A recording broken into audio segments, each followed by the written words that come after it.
Sit ready. Attention.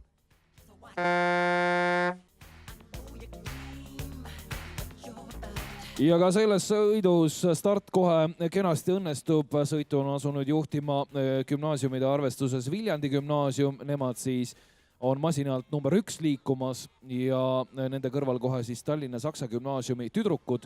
Ja siin muidugi võrdlust võib ju tuua, aga pole mõistlik, sest et sõidus teevad kaasa ka masina number 3-alt ehk et siis radadel 9–12 Tartu Mart Reiniku kooli tüdrukud, kes on põhikooli astme tüdrukud, nii et oluliselt nooremad kui nende ametikaaslased hetkel siin selles sõidus juhtimas Viljandi gümnaasium. On 6 meetrit edumaad kasvatanud nemad siis Tallinna Saksa gümnaasiumi tüdrukute ees ja hetkel 500 meetri keskmine aeg on sinna 1:43 peale.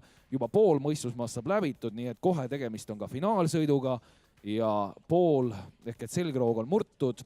Edu kasvab, Viljandi gümnasistid on oma edu suurendanud juba 9 meetri peale.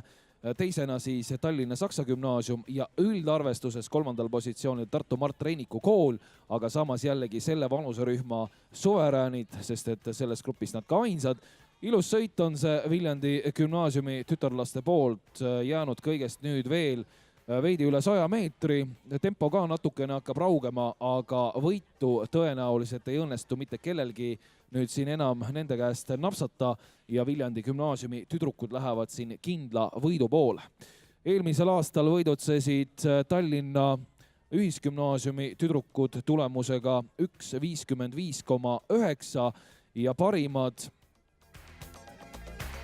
tütarlapsed olid põhikoolide arvestuses muuseas leedulannad 1:52,9, nii et siinkohal õnnesoovid Viljandi gümnaasiumile võidu eest 1:44,3 ja teine koht 1:49,1 Tallinna Saksa gümnaasium.